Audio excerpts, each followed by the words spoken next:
for you I will. So there's been much consternation by some in the country that the fact that Brittney Griner was released from prison as opposed to Paul Whelan. I think obviously the thing that jumped out at us immediately is that Brittney's crimes were much less substantive than Paul Whelan. And they were a result of somebody being overcharged. And Whelan had been in prison for at least 4 years and under two different administrations. There has been a problem with trying to secure his relief. But it is instead of celebrating that an American who was held under dire circumstances by a rogue regime is free because of deaf diplomacy. The people are angry, and at the heart of it is that a black woman got out and a white man didn't. That's really what we're going to be dealing with. That's the heart of it.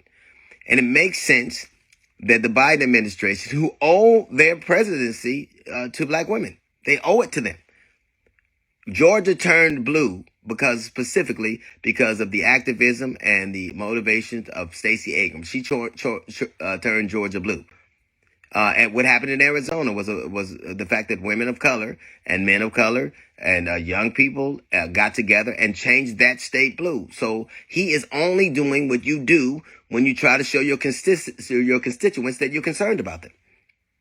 It makes sense that a black woman who black women are upset about not being treated fairly gets to come home. That's what happens.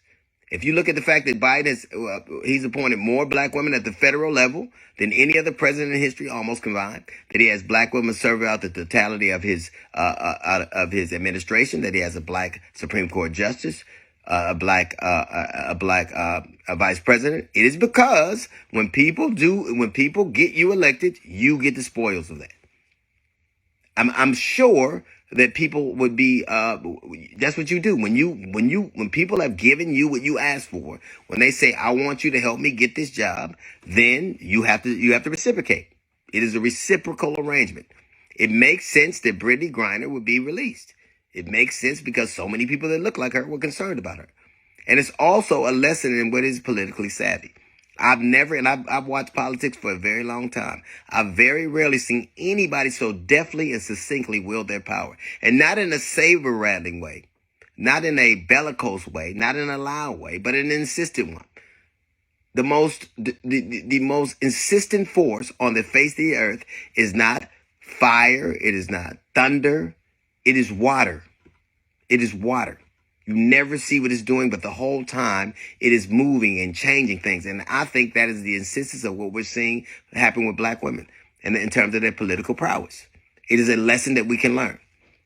Do you think in any other administration would have been pressure to get Brittney Griner out in months, not years? No. And it is because very powerful people said that it must be so.